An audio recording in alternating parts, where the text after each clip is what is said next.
Okay, तो हमें फरवरी मार्च 21 का पेपर 2 स्टार्ट करने लगे हैं आज।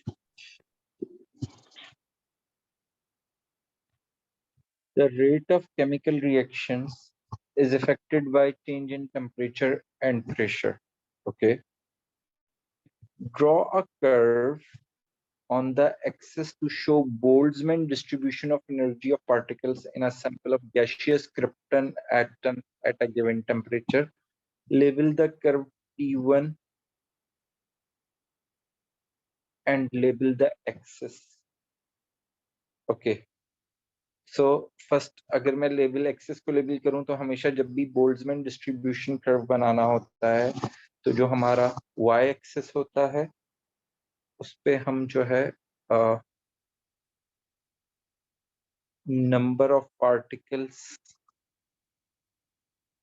से लेबल करते हैं और एक्स एक्सिस को काइनेटिक एनर्जी या पार्टिकल एनर्जी से जो है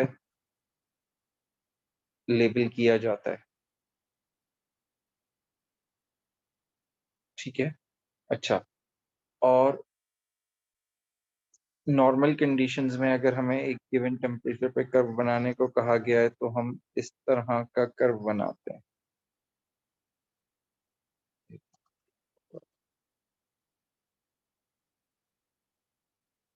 जी, ये क्लियर है सबको?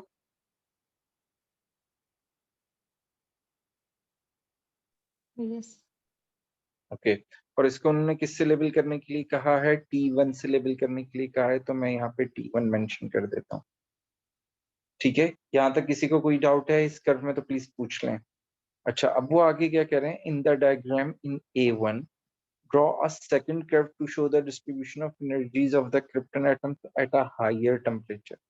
अब वो आपसे हायर टेम्परेचर पे कर्व ड्रॉ करने को कह रहे हैं और उसको आपने क्या लेबल करना है? T2 लेबल करना है।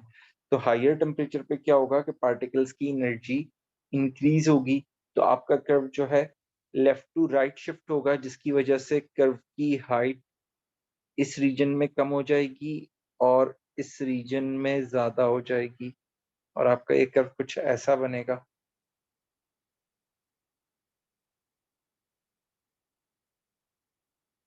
ठीक है, और इसको हम लेबल करेंगे T2। जी, ये भी क्लियर है सबको? Yes. Okay, if anybody have any doubt do ask. Sir इसमें एक्टिवेशन एनर्जी मार्क करेंगे नहीं करेंगे? नहीं, उन्होंने एक्टिवेशन एनर्जी मार्क करने को नहीं बोला कहीं पे भी, तो इसीलिए हम अभी तो नहीं मार्क करेंगे, देखते हैं अगले किसी पार्ट में अगर वो बोलते हैं तो। Now B part, the Boltzmann distribution assumes that the particles behaves as an ideal gas. Okay, state two assumptions of the kinetic theory as applied to an ideal gas. दो assumptions हमें बतानी है। ठीक है, तो एक assumption तो आप लोगों को याद हो कि हम आइडियल गैसेस के लिए ये बात करते हैं कि उनके पार्टिकल्स का वॉल्यूम नहीं होता। ठीक है, उनके बिटवीन जो कोलिजन होते हैं वो इलास्टिक होते हैं। ठीक है, रैपिड और and random motion. Sorry, rapid and random motion. वो तो अजम्पशन नहीं है, वो तो इन रियल है। मतलब आइडियल गैस में वो बात हमें यहाँ पे डिस्कस करनी है जो एक्चुअली अजम्पशन है और जो ट्रू नहीं हुई नॉर्मल कंडीशंस में।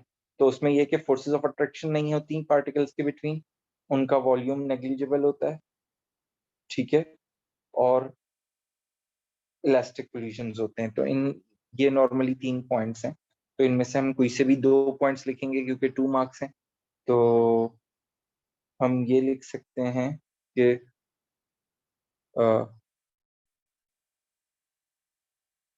Volume of particle is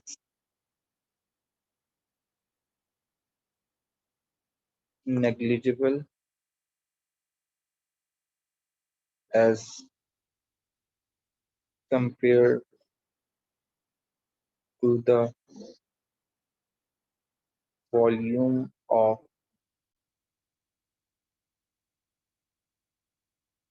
container. ठीक है, और दूसरा हम लिख सकते हैं no forces of attraction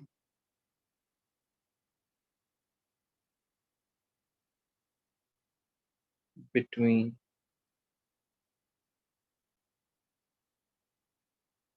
particle. जी, ये दोनों स्टेटमेंट क्लियर है सबको? Yes. Yes, sir. Okay. 2 gram of krypton gas is placed in a sealed container, in a sealed 5 decimeter cube container at 120 degrees Celsius. Calculate the pressure in Pascal of krypton in the container. Assume krypton behaves as an ideal gas. Show your working. तो देखें, non standard conditions हैं,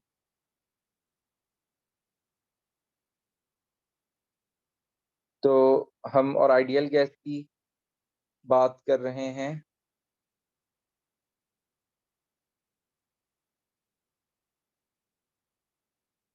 तो हम कौन सी expression use करेंगे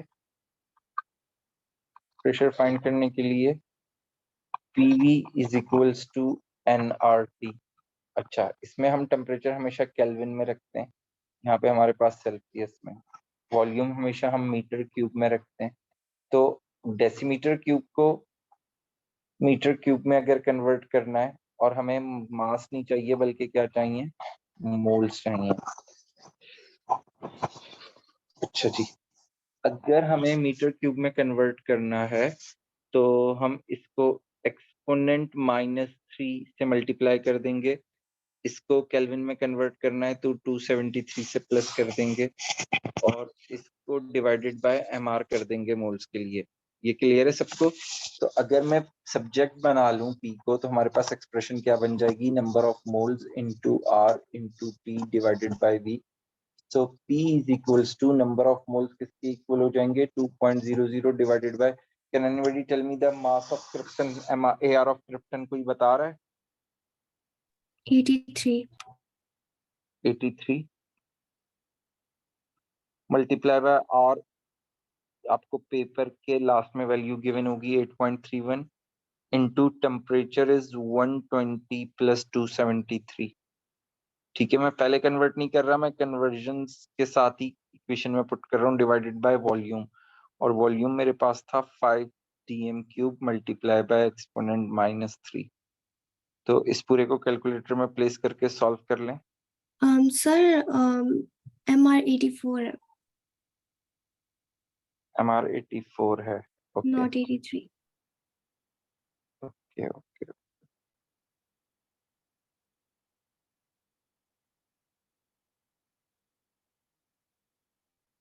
सही है।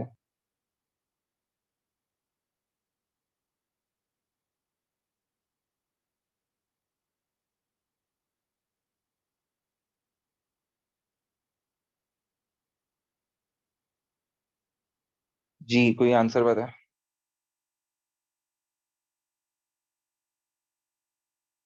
मेरा आंसर 1.5 एक्सपोनेंट 4 आ रहा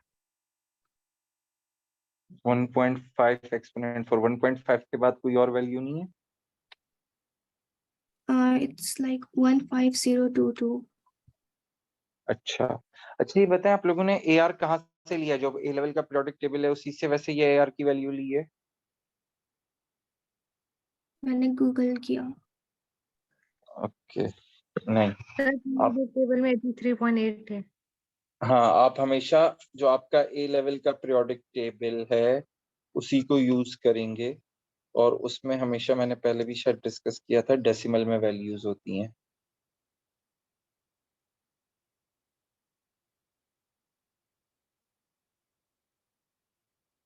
सो इट्स, यहाँ पे हमारे 83.8 दिया हुआ है, तो हम 83.8 से सॉल्व करेंगे। तो यहाँ पे 83.8 से जरा सॉल्व करके बताएं क्या आंसर आ रहा है।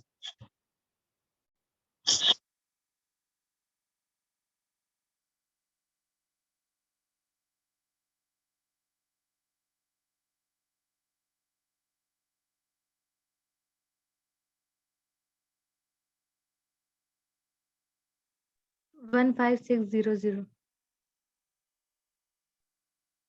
15600, तो आपके पास प्रेशर क्या होगा? 15600 Pascal's.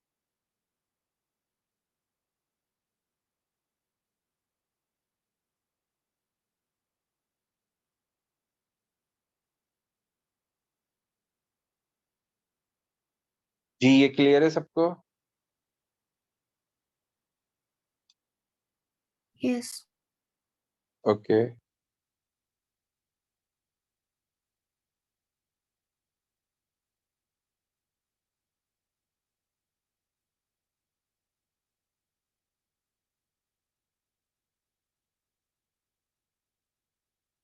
Okay,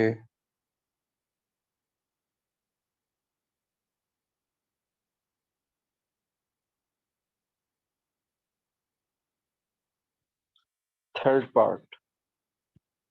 State and explain the conditions at which krypton behaves most like an ideal gas. जी तो कौन सी ऐसी conditions हैं जिसमें कोई भी गैस ideally behave कर सकती है? Low pressure high temperature. Very good. जितना लो प्रेशर होगा उतने गैस पार्टिकल्स दूर होंगे, और जितना हाई प्रेशर हाई टेम्परेचर होगा उतने गैस पार्टिकल्स एक दूसरे से दूर होंगे। तो उसकी वजह से उनका वॉल्यूम भी नेग्लिजिबल हो जाएगा इतना ज्यादा डिस्टेंस होने की वजह से, और फोर्सेस ऑफ अट्रैक्शन भी खत्म हो जाएंगी।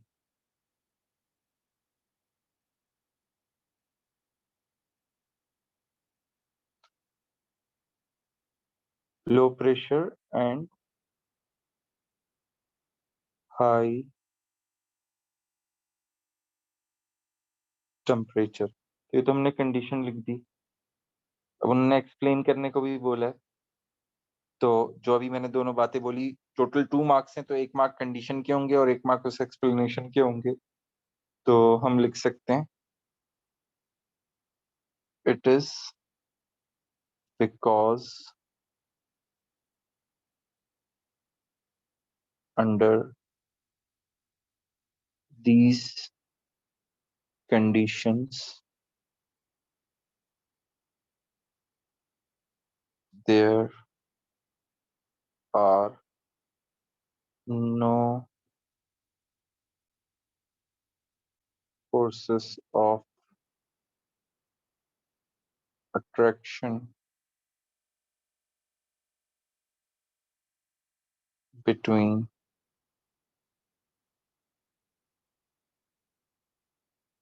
particles। जी ये बात सबको क्लियर है? Yes Yes.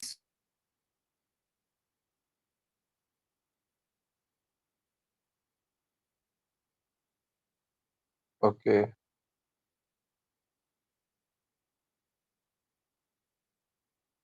next part.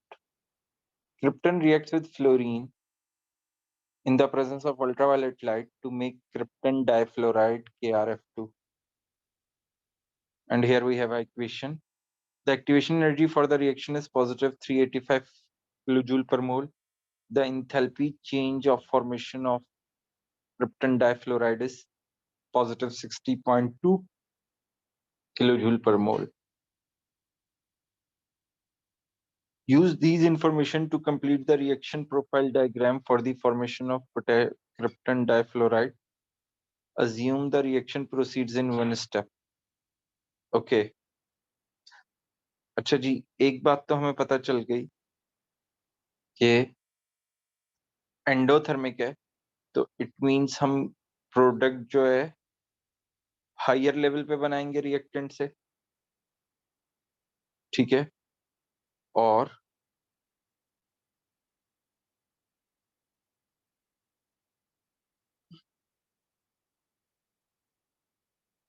इस तरह हम दोनों को कनेक्ट कर देंगे, ठीक है? रिएक्टेंट से हाईएस्ट पॉइंट तक का जो एनर्जी है उसे एक्टिवेशन एनर्जी से रिप्रेजेंट करते हैं। यहाँ पे आप प्रोडक्ट मेंशन कर दें और रिएक्टेंट से प्रोडक्ट तक के डिस्टेंस को हम जो है इंथैल्पी चेंज से रिप्रेजेंट करते हैं।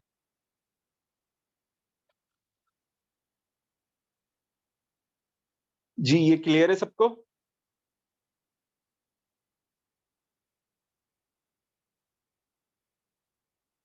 Yes Yes. Yes. ओके। अगर किसी को कोई कंफ्यूजन है तो प्लीज पूछ लें। Explain in terms of activation energy and the collision of particles how an increase in temperature effect the rate of chemical reaction. तो देखें टेम्परेचर इंक्रीज करने पे उन पार्टिकल्स का प्रोपोर्शन बढ़ जाता है जिनकी एनर्जी एक्टिवेशन एनर्जी के इक्वल हो या कम हो या ज्यादा हो, और उसके रिजल्ट में frequency of successful collision increase हो जाती है और इन दोनों के इंक्रीज होने की वजह से रेट ऑफ रिएक्शन इंक्रीज हो जाता है। ठीक है,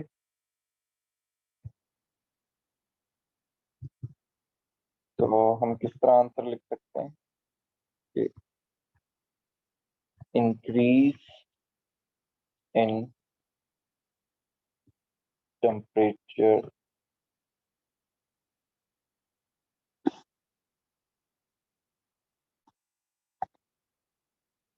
लीड्स टू सर यहाँ मोर। पे ऑफ कोलिजन्स को डिस्कस करेंगे। जी जी करेंगे बिल्कुल, हमने क्योंकि कोलिजन ऑफ पार्टिकल्स की बात की है। So leads to more particles having energy equal to and greater than activation energy.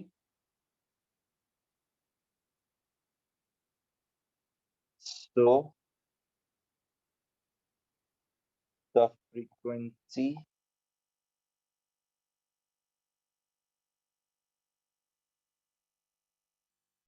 of collision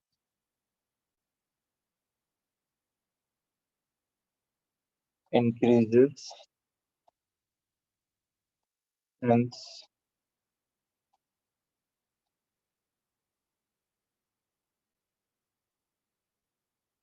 rate increases. जी ये क्लियर है सबको? Yes. Yes. Okay. Now question number 2.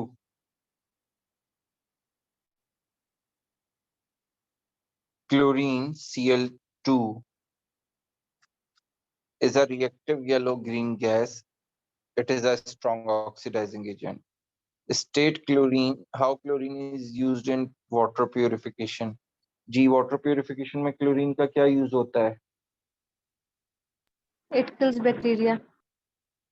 Very good, chlorine is used to kill bacteria or microorganisms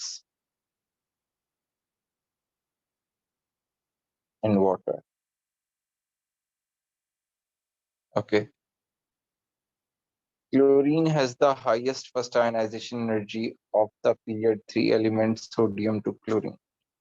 Construct an equation for the first ionization energy of chlorine include state symbol. तो first ionization energy में क्या होता है कि when a gaseous atom forms a gaseous ion with a positive one charge because one electron is lost from 1 mole of gaseous atom and 1 mole of plus one charge ion is formed. So remember अगर state symbols नहीं लिखे और 1 mark का है तो आपको कोई mark award नहीं होगा, स्टेट सिंबल्स नेसेसरी हैं। क्लियर है ये सबको? स्टेट सिंबल्स हमेशा गैस होते हैं।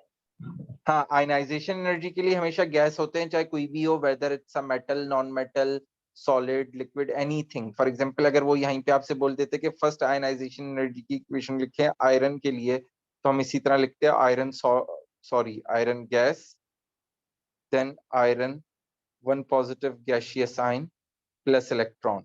So whenever the ionization takes place, the element is in its gaseous state. ठीक है, गैशियस एटम्स के फॉर्म में एग्जिस्ट कर रहा होता है आयनाइजेशन एनर्जी के लिए। जी ये बात क्लियर है सबको?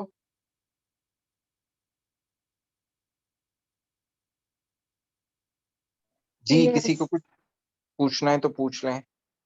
Explain the general increase in first ionisation energies of the period 3 elements. Okay, general increase कह रहे हैं, जनरली इंक्रीज हो रही होती है and it's of 2 marks.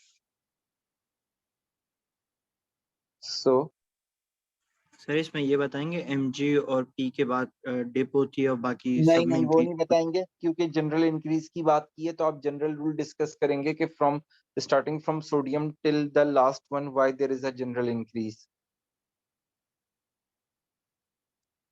So it is due to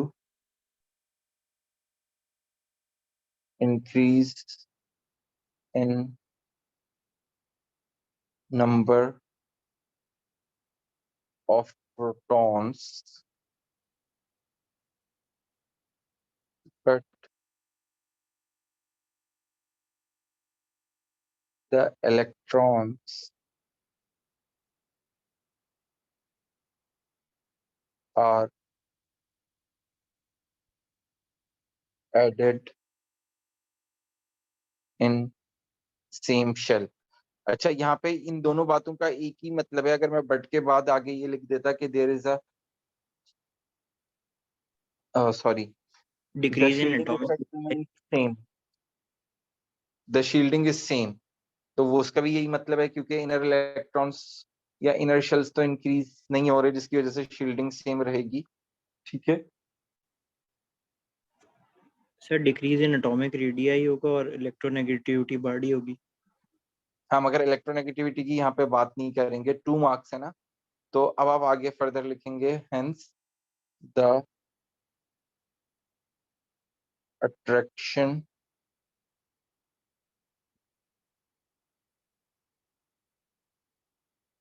between nucleus and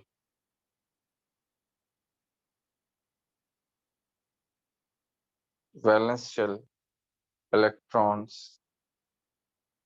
increases. और उसके इंक्रीज होने का मतलब क्या है कि आयनाइजेशन एनर्जी इंक्रीज हो रही है। जी ये यहाँ तक क्लियर है सबको? Yes. Yes, sir. Okay sir इसमें ये नहीं बोलेंगे कि रिपल्जन बढ़ जाएगी इलेक्ट्रॉन्स की आपस में, जिसकी वजह से वो जल्दी निकल जाएंगे।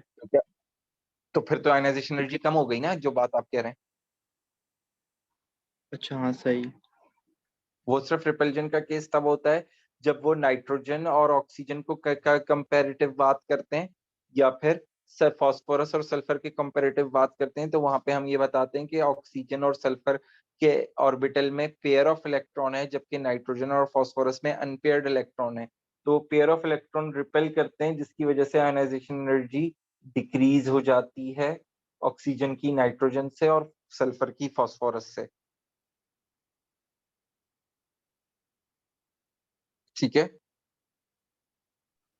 Yes the halide ions X negative, where X is chlorine, bromine, or iodine, show clear trend in their physical and chemical properties. State and explain the relative thermal stabilities of hydrogen halides. जी hydrogen halides यानी कि ये कह रहे हैं कि for example you have HCl, then you have HBr, and then you have HI, which तो इनकी थर्मल स्टेबिलिटीज क्या होंगी?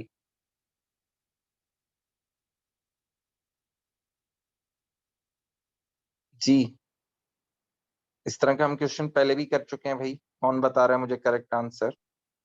It decreases because bond length increases.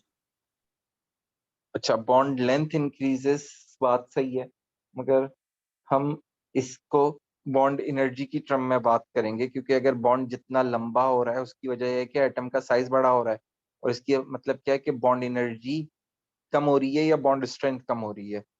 तो हम यहाँ पे कह सकते हैं the relative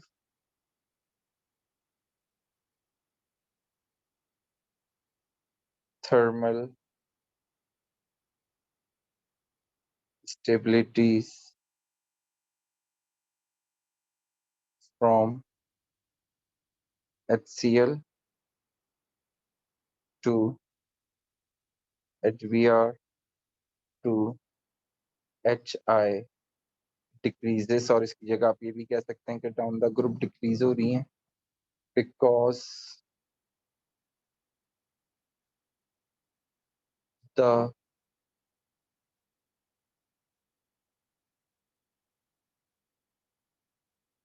bond energy of hydrogen halogen bond decreases। तो बॉन्ड एनर्जी अगर डिक्रीज हो रही है तो वो जल्दी ब्रेक हो जाएगा। जी, यहाँ तक क्लियर है सबको?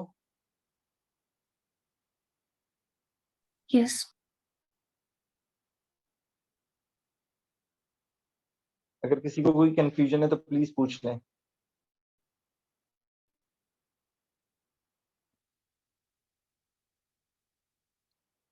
The halide ions react easily with concentrated sulfuric acid.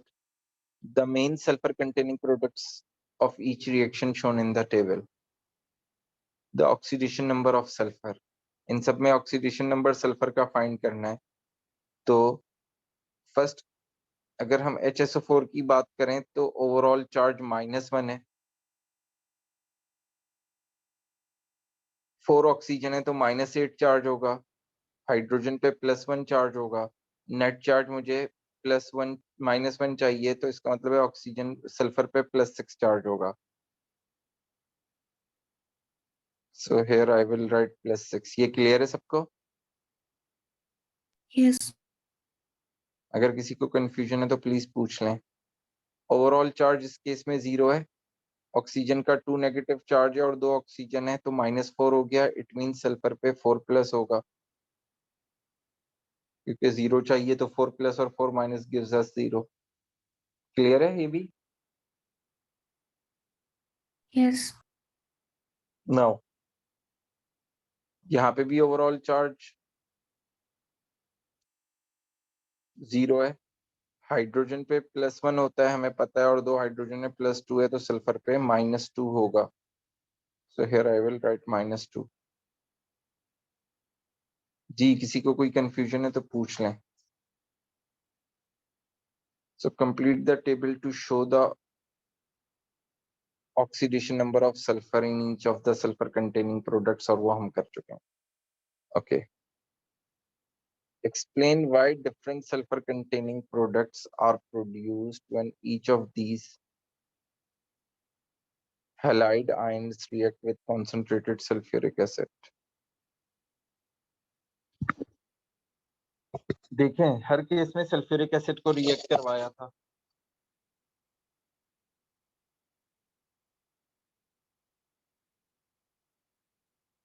तो ये देखें, ये वही रिएक्शन है जो हम ऑलरेडी पहले भी डिस्कस कर चुके हैं सल्फ्यूरिक एसिड का हैलाइड्स के साथ। तो अगर देखें तो सल्फर के ऑक्सीडेशन चेंज नहीं हो रहा, जो सल्फ्यूरिक एसिड में भी +6 है वही रह रहा है। यहाँ पे 2 इलेक्ट्रॉन्स गेन होके +4 हो रहा है, और यहाँ पे 8 इलेक्ट्रॉन्स गेन होके -2 हो रहा है। ये बात क्लियर है सबको? Yes. अगर किसी को कोई कंफ्यूजन है या कोई बात समझ में नहीं आए तो प्लीज पूछ लें।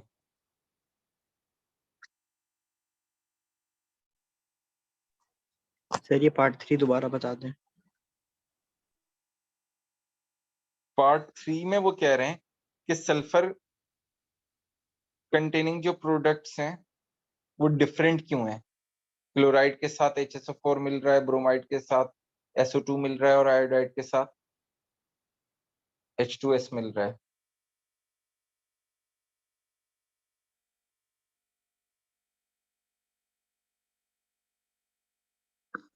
तो उसका रीजन ये है कि देखें, आपके पास जो रिएक्टेंट था वो सल्फ्यूरिक एसिड था, और सल्फ्यूरिक एसिड में भी सल्फर पे +6 चार्ज था। तो यहाँ पे मैं कह सकता हूँ कि कोई ऑक्सीडेशन नहीं हुई सल्फर की, ना सल्फर रिड्यूस हुआ। यहाँ पे सल्फर रिड्यूस हो गया +6 से +4 में, और यहाँ पे सल्फर रिड्यूस हो गया +6 से -2 में। ये बात क्लियर है? यस।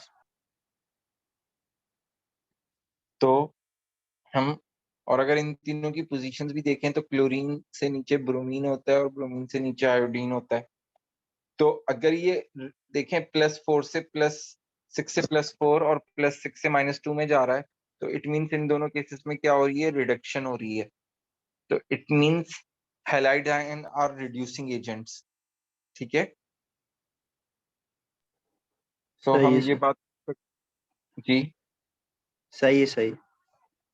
ओके, तो हम यहाँ पे ये बात लिख सकते हैं,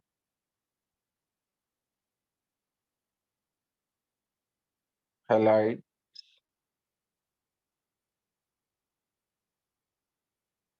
become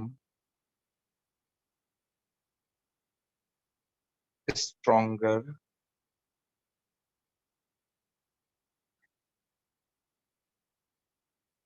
reducing agent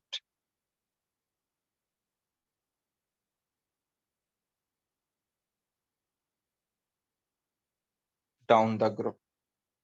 जी ये बात क्लियर है सबको? Yes sir.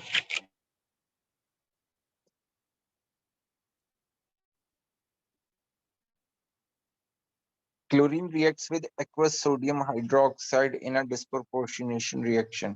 Explain what is meant by disproportionation reaction।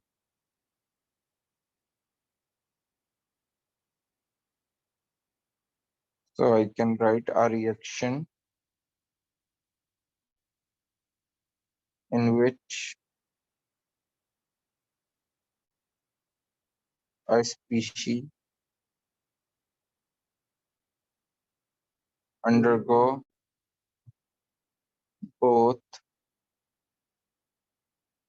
oxidation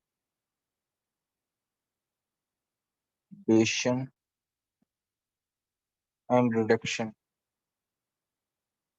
एक ही स्पीशी अगर ऑक्सीडाइज भी हो रही है और रिड्यूस भी हो रही है एक रिएक्शन में, तो उसे डिस्प्रोपोर्शनेशन रिएक्शन कहते हैं। Write an equation for the reaction of chlorine with cold aqueous sodium hydroxide. जी ऊपर वाला पार्ट सबको क्लियर है? Yes. अच्छा, जब हम कोल्ड aqueous सोडियम हाइड्रोक्साइड से रिएक्ट करवाते हैं तो क्लोरीन की दो प्रोडक्ट्स बनती हैं, एक NaCl और एक NaClO, और साथ फॉर्म होता है वाटर। तो अगर मैं यहाँ पे 2 प्लेस कर दूं तो देखें हमारी इक्वेशन बैलेंस हो जाएगी।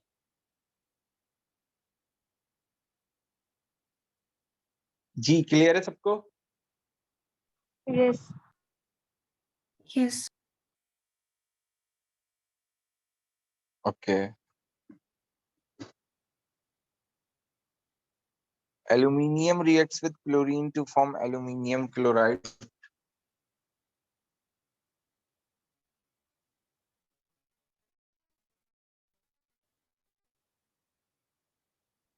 Aluminium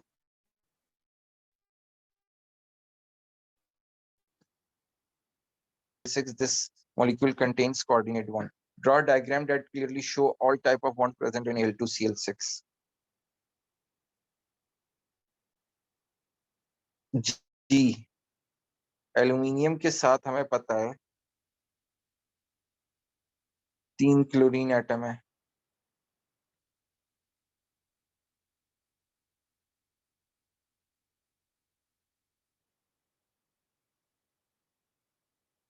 और अगर मैं एक और एल्यूमिनियम यहाँ पे बना दूं क्लोराइड, तो उसके साथ भी 3 क्लोरीन के एटम है।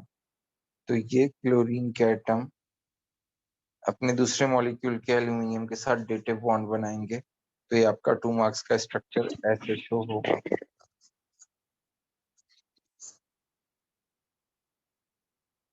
जी यहाँ तक क्लियर है सबको? Yes. Yes.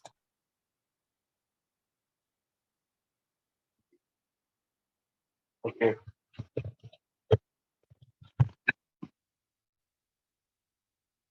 Describe what you would see when sodium aluminum chloride reacts with water. Name the type of reaction that occurs. देखें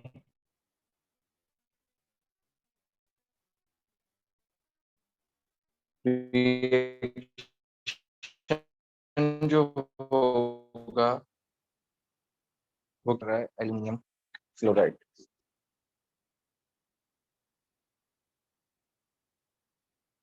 जी एल्यूमिनियम क्लोराइड की स्टेट क्या होगी?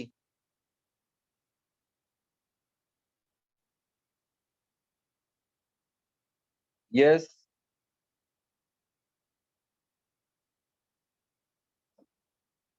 भाई देखें, अगर मैं Solid. एल्यूमिनियम सॉलिड होगी, गुड, वाटर के साथ रिएक्ट करवाता हूँ तो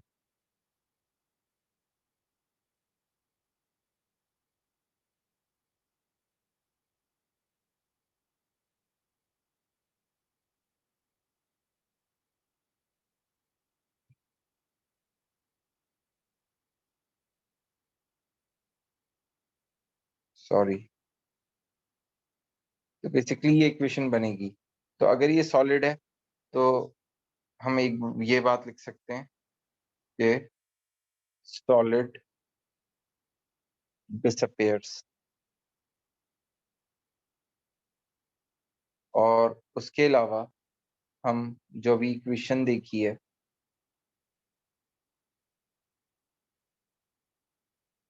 HCl फॉर्म हो रहा है, तो इसका मतलब है मिस्टी फ्यूम्स भी हमें ऑब्जर्व हो सकते हैं. ठीक है, अब उन्होंने पूछा रिएक्शन कौन सा हो रहा है, तो हम यहाँ पे मेंशन कर देंगे that it is hydrolysis. जी यहाँ तक क्लियर है सबको? Yes. Okay. A 0.2 mole of element Z reacts with chlorine, excess chlorine, to form 0.02 moles of liquid chloride. The liquid chloride has a formula of ZClN, where as in N is an integer. ZnClN reacts vigorously with water at room temperature to give an acidic solution and a white solid. When an excess silver nitrate is added to the solution, 11.54 gram of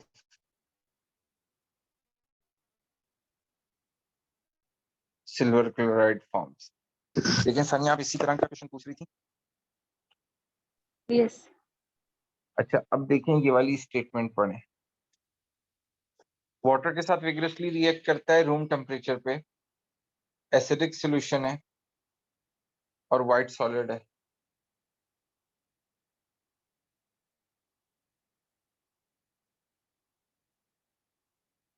अच्छा, ionic compounds water से react नहीं करते, water में dissolve होते हैं. ठीक है, और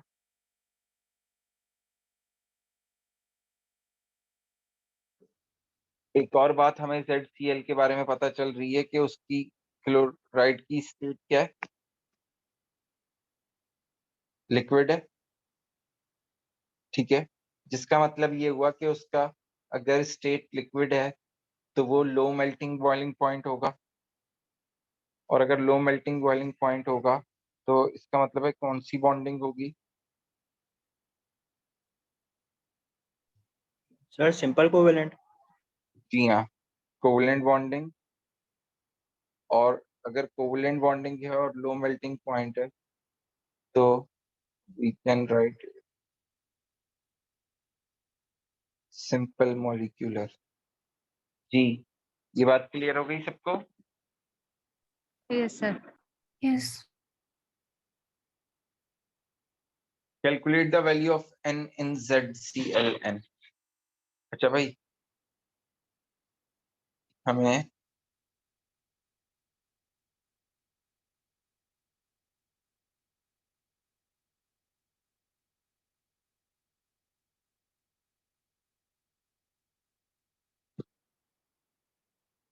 ZCl n में n की वैल्यू कैलकुलेट करनी है।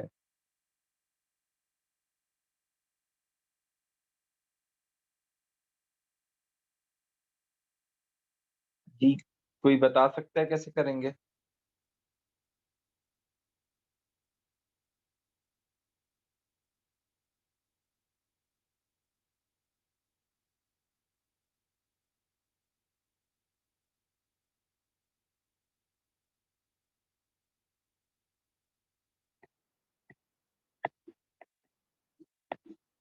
अच्छा देखिए, एक इंफॉर्मेशन हमें यहाँ से मिल रही है लास्ट स्टेटमेंट से कि AgCl कितना फॉर्म हो रहा है, 11.54 मोल फॉर्म हो रहा है, और इसमें क्लोरीन कितने, 1 मोल है।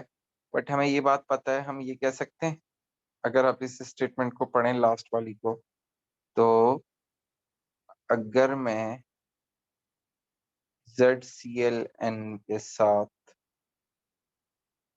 सिल्वर नाइट्रेट को ऐड करूं तो मेरे पास Z नाइट्रेट बनना चाहिए, और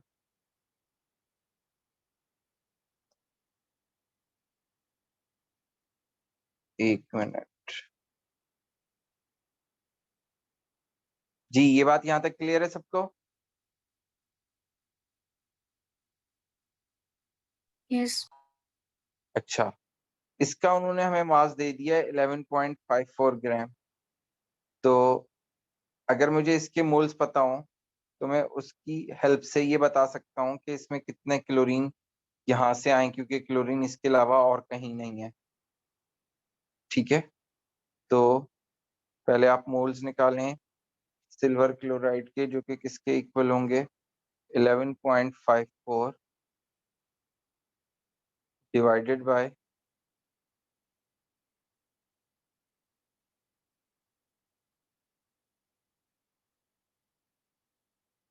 जी, कौन बता रहा है?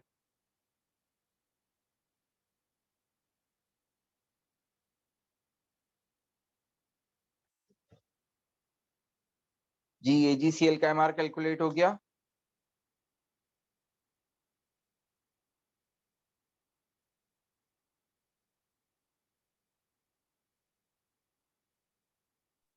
One 143.4. 143.4।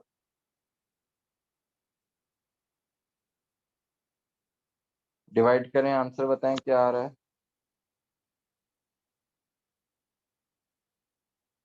0.080. 0.080 moles of silver chloride।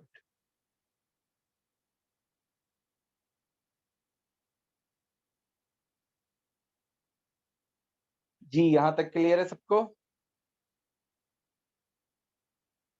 yes, तो इधर जो क्लोरीन आए वो सारे क्लोरीन एक्चुअली कहाँ से आए?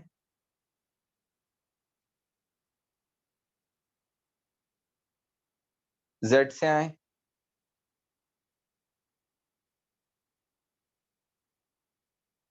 जी,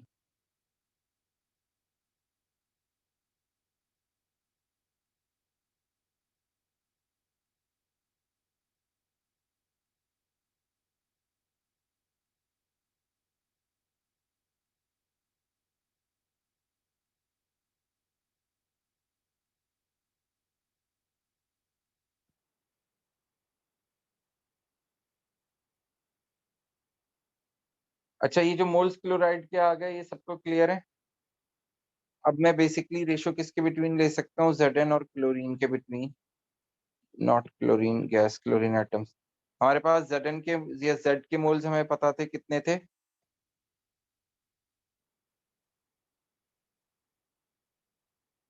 जी, 0.02 moles, right? So 0.02 mole is to 0.08,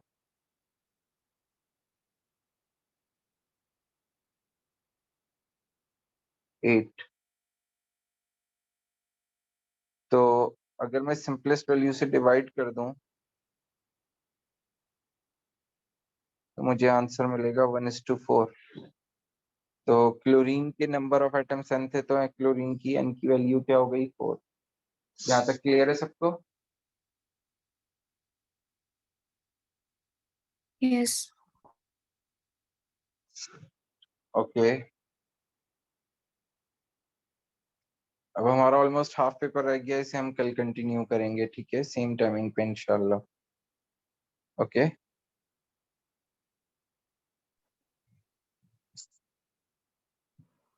Okay.